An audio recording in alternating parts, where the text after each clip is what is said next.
Who even are you? What are you wearing? You spilled water on my designer shirt and didn't even apologize. The shout rang out across the elegant hotel lobby. An old man, trembling, bent down to pick up the shattered pieces of a broken cup. No one helped him. No one asked if he was okay. All he received were looks of contempt, and dozens of phones raised to record him. They thought he was poor, nameless, useless. It was a Saturday afternoon at the Riverside Hotel lobby, where golden lights reflected off polished marble floors, where the sound of high heels blended with elevator chimes like a well-rehearsed symphony of luxury. And in the middle of that busy rhythm was a frail old man in a faded security uniform, walking slowly across the main hallway, holding a cup of hot water. His name was Walter Hayes, 75 years old. He moved slowly. His shoulders were slightly hunched. His eyes kept low to the floor, as if afraid to inconvenience anyone. Right then, a group of stylish young men dressed in trendy clothes, reeking of expensive cologne, burst through the doors, laughing and jostling one another, not paying attention. They bumped into him. The cup shattered. The hot water splashed onto the shirt of one of them. The sound of breaking glass echoed through the lobby like a sentence passed. Immediately, shouting erupted. "Are you blind or what? The old man still getting in people's way? Didn't you see us walking? Or did you think you were a wax statue on display?" One of them looked down at his soaked shirt and scoffed. "This is designer? Real designer. Almost $900. Now it's ruined. How are you going to pay for it?" The air in the lobby froze. People turned to look, but no one spoke up. A few hotel staff came out, but they only stood and watched. Someone raised a phone to film. Someone else chuckled quietly. A young receptionist behind the front desk whispered to a colleague.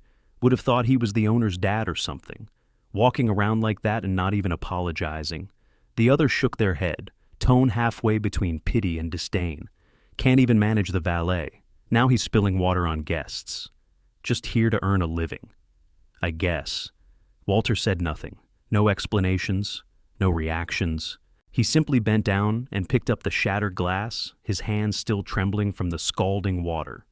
But that trembling, no one noticed. And even if they had, they wouldn't have cared. His name was Walter Samuel Hayes. At the hotel, they just called him the old security guy. That was it. No one asked more. No one cared to learn. They didn't know that the man in the faded jacket, with the quiet voice, he was once a first sergeant with the Bravo Special Forces, a man who led a medevac team through the battlefield of Khe Sanh in 1971, wading through blood, fire, and the names that never made it to any headstone. Walter didn't like telling old stories. He used to say, "There are no winners in war, only survivors, and sometimes surviving feels heavier than dying." After he was discharged, he didn't return to the city. He didn't take a job as a consultant, didn't write a memoir, didn't accept a single dollar from the Veteran Honor Grant. He simply lived quietly with his wife in a small house on the outskirts until she passed away from illness. By then, his only daughter, Anna Hayes, was already a successful young entrepreneur, founder and CEO of Riverside Hotel.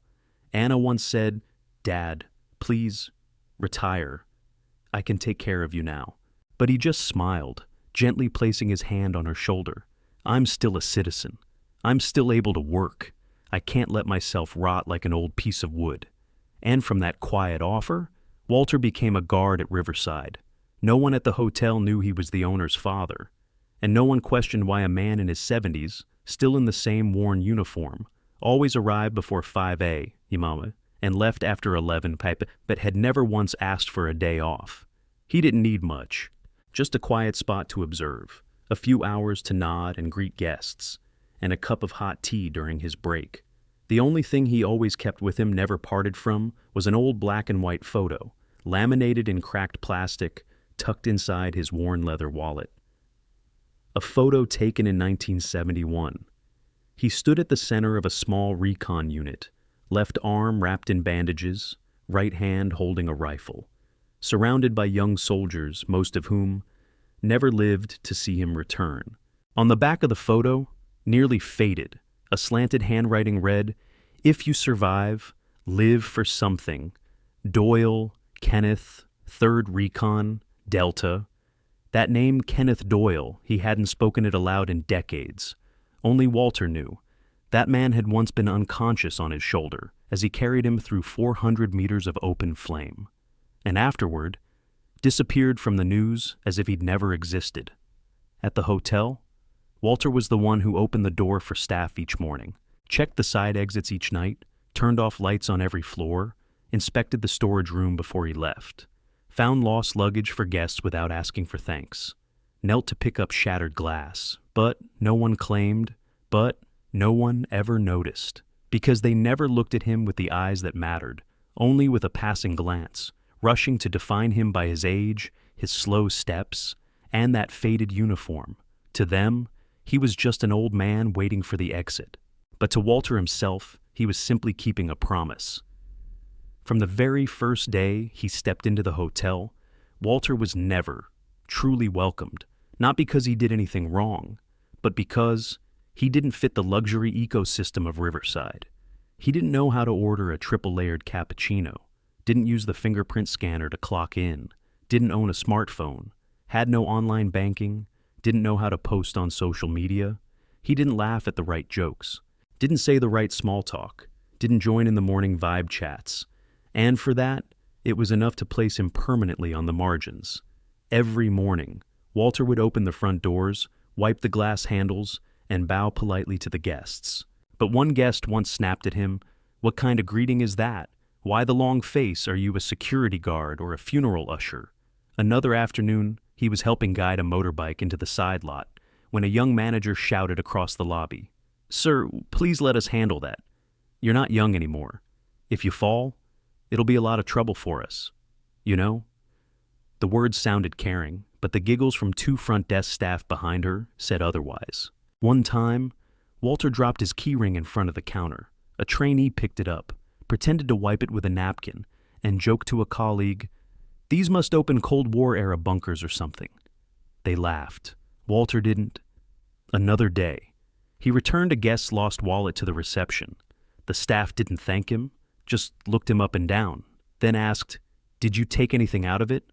Walter froze for a moment, then quietly nodded, not in guilt, but in silent resignation, and walked away. No protests, no anger. To the staff, he was the kind of low-efficiency guard who didn't run when alarms sounded, didn't yell at wrongly parked vehicles, didn't use the walkie-talkie to report status updates like the new system required.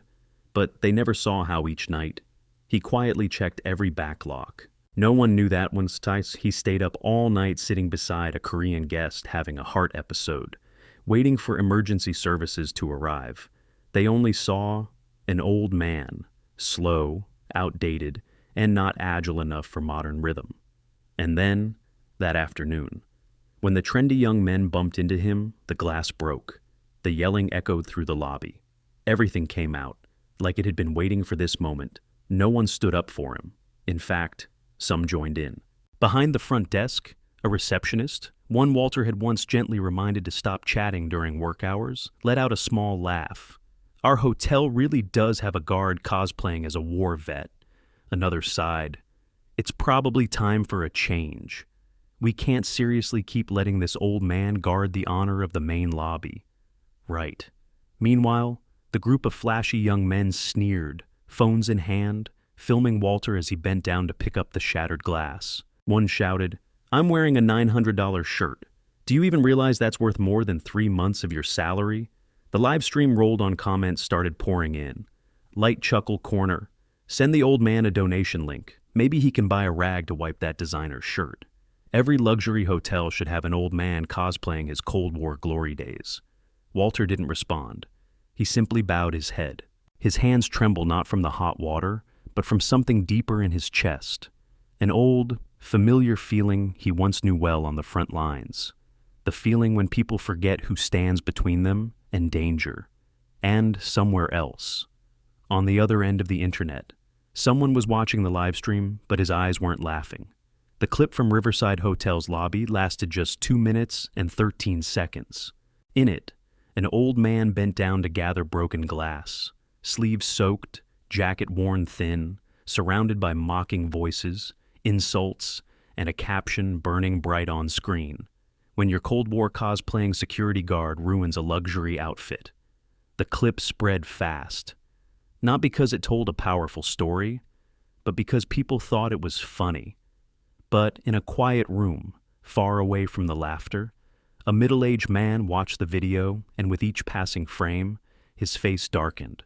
On the table before him sat 2 military medals, the Silver Star and the Legion of Merit.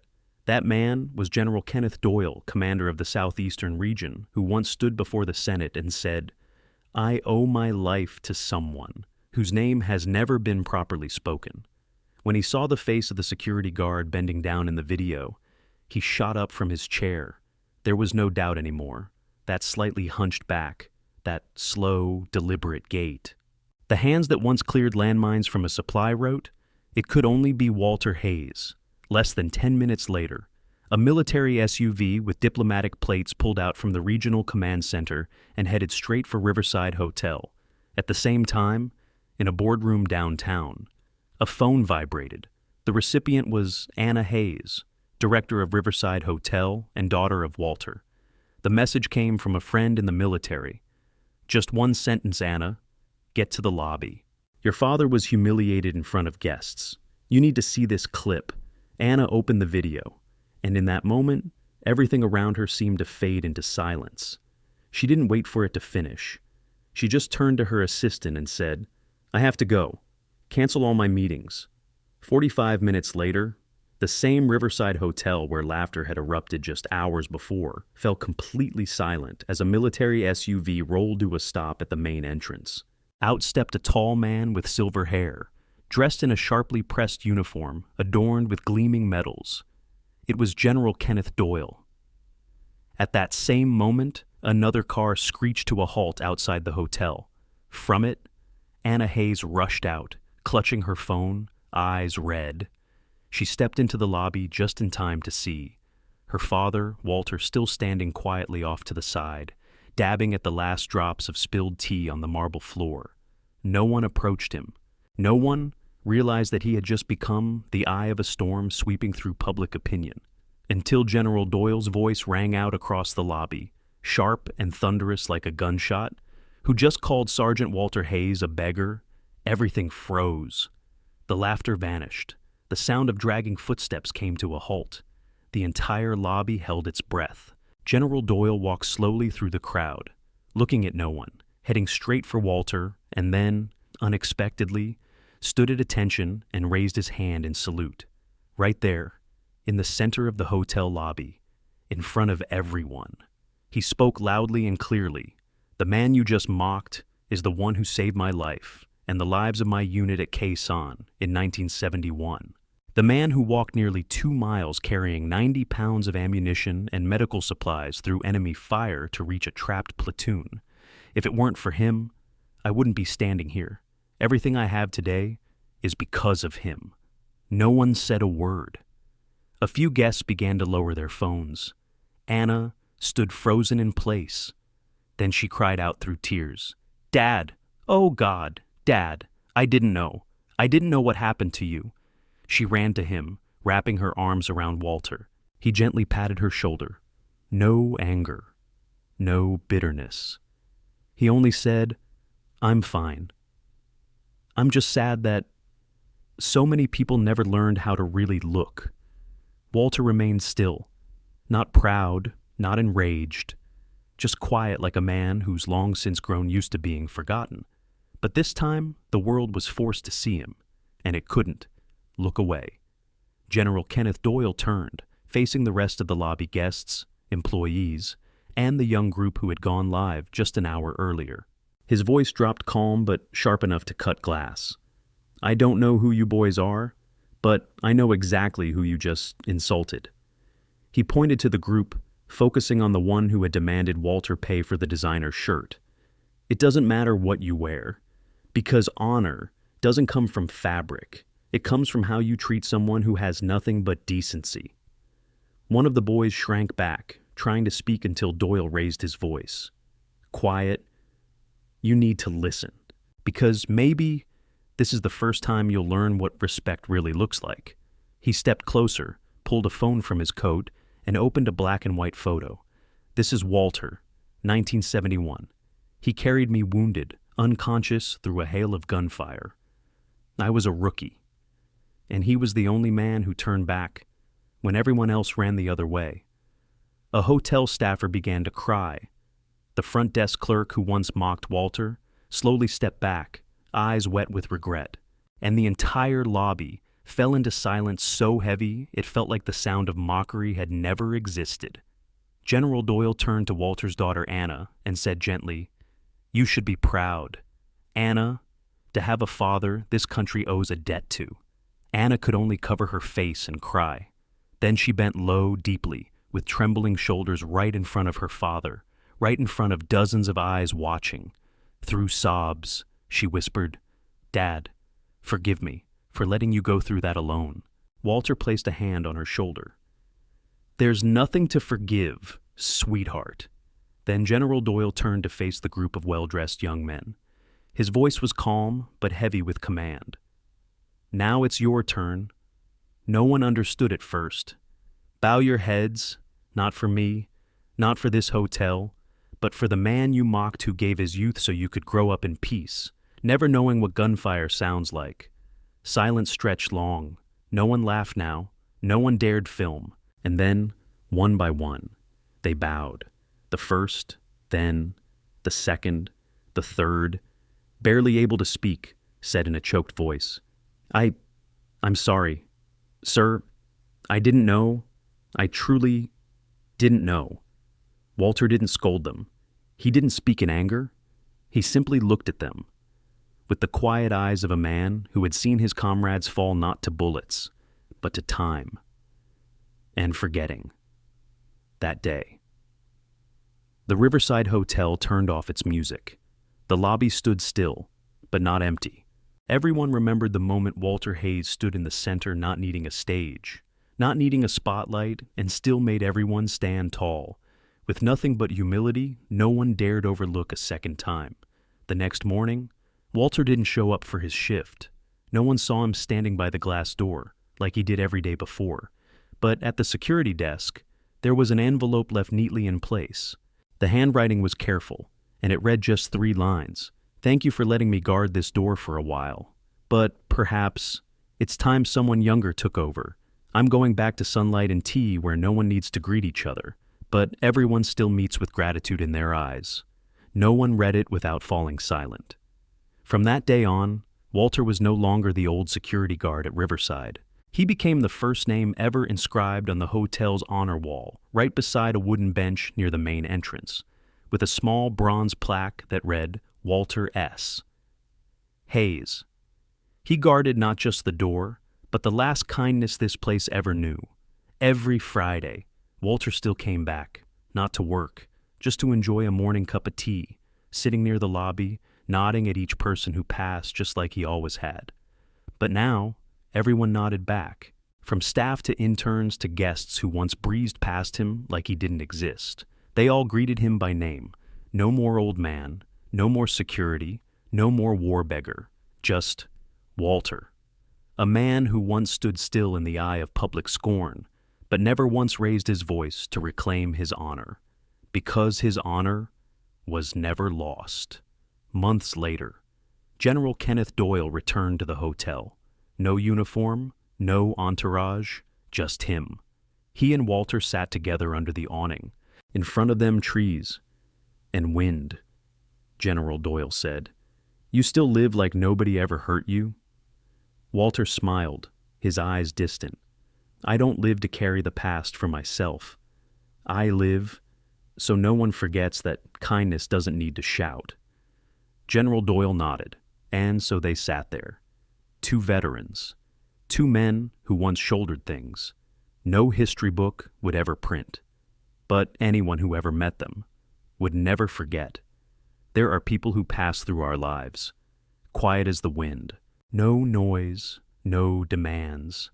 But if we don't look closely, we might miss the chance to realize that we were standing before a piece of history.